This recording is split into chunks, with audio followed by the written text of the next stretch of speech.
तो दोस्तों, बहुप्रतीक्षित 8th पे कमीशन की बात करें, 8वां वेतन आयोग केंद्रीय मंत्रालय के द्वारा अगर हम बात करें, केंद्र सरकार के द्वारा केंद्रीय मंत्री अश्विनी वैष्णव जी के द्वारा जो है ऐसे में अनाउंसमेंट कर दिया गया है।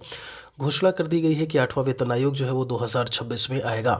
एक बड़ी अपडेट है। अगर हम बात करें केंद्रीय कर्मचारियों की, तो केंद्र के कर्मचारियों को जहां लाभ मिलेगा, वहीं अगर राज्य के कर्मचारियों की बात करें तो उन्हें भी इसका लाभ मिलेगा। जिस तरीके से आपने देखा होगा, जब हम डीए की बात करते हैं तो डीए शुरुआत में सेंट्रल लेवल पर चीज़ें वहाँ पर बढ़ोतरी होती है और उसके बाद फिर वो स्टेट लेवल पर जो है वो लागू होता है।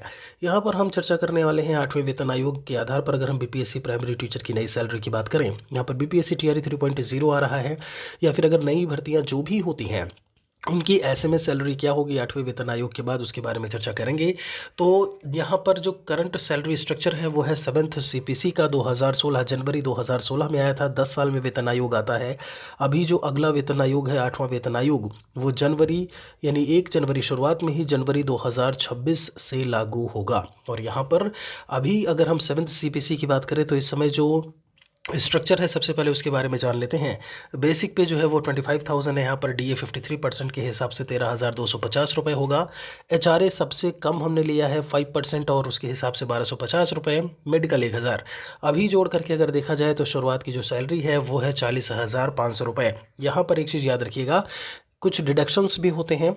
जैसे हम ग्रुप इंश्योरेंस स्कीम की बात करें, 30 रुपये माइनस होता है, आपका एनपीएस होता है वो भी उसमें कटता है, माइनस होता है।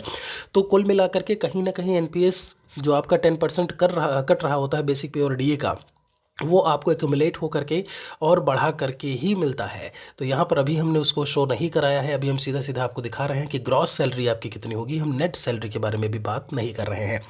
यहाँ पर जब हम 8वें वेतन आयोग को बात करें तो सबसे बड़ी चीज़ है जो कुछ निर्भर करेगा कि कितनी सैलरी बढ़ेगी, वो है फिटमेंट फैक्टर के ऊपर।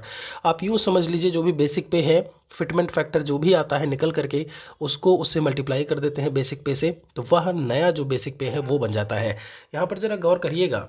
अगर हम बात करें छठे वेतन आयोग से 7वें वेतन आयोग में जब आया था, तो जो 7th सीपीसी जनवरी 2026 में लगा था, उस समय जो जब हम बात करें फिटमेंट फैक्टर को लेकर के, तो वो था 2.57। मतलब जो सैलरी थी वो लगभग 2.5 गुने से भी ज़्यादा बढ़ गई थी छठे से 7वें वेतन आयोग की बात करें। यहाँ पर अभी जनवरी 2026 की बात करें जब लागू होगा, तो बेसिक पे हम यहाँ पर मान के चल रहे हैं। अभी दो प्रकार के फिटमेंट फैक्टर्स की बात की जा रही है। एक है 1.92 पर और दूसरा है मतलब लगभग 2 गुनी, और एक है लगभग 3 गुनी। तो 2 गुनी में 1.92 की चर्चा की जा रही है और एक है 2.86 की।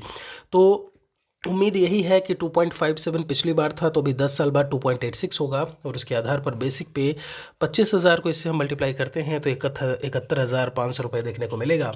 जो डीए है, ध्यान रखिएगा, डीए पूरे साल में नहीं मिलता है। डीए जब नेक्स्ट आपका ईयर शुरू होगा फिर वो 6 महीने पर आपका डीए मिलेगा। तो जिस जिस साल वेतन आयोग लागू होगा उस साल आपको डीए जो है वो देखने को नहीं मिलेगा। एचआरए जो है संभवतः आपका जो है यहाँ पर हम 5% ही लिए हैं, 3,575। अब आगे यहाँ पर मेडिकल 1,000 रुपये है और ग्रॉस सैलरी तब आपकी जो निकल करके आएगी 71,500, 35, 75 और 1,000, 76,075 रुपये जो सैलरी है वो देखने को मिलेगी। तो आप देख रहे हैं कि कितना चेंज आया है। 40 से अगर यहाँ पर बात की जाए तो सैलरी सीधे सीधे डबल हो रही है। यहाँ पर और भी वीडियोज़ में हम आपको लेकर के आकर के बताते रहेंगे कि यहाँ पर 8वां वेतन आयोग, अभी इसके पहले लगभग 1 डेढ़ महीने पहले हमने कुछ वीडियोस डाले थे। उस समय चर्चा नहीं हो रही थी, तो बहुत सारे कमेंट्स आ रहे थे कि वेतन आयोग लागू होने दीजिए, उसके बाद जो है इन पर चर्चा करेंगे। और अभी आज यहाँ पर मंजूरी मिल गई है। यहाँ पर कोई और सवाल है तो हमारे लिए लिखिएगा ज़रूर। किसी नई सैलरी को लेकर के अगर आपको जानना है, किन्हीं भी आयोग किन्हीं भी डिपार्टमेंट को लेकर के बात करें, तो कमेंट में मेंशन करिएगा।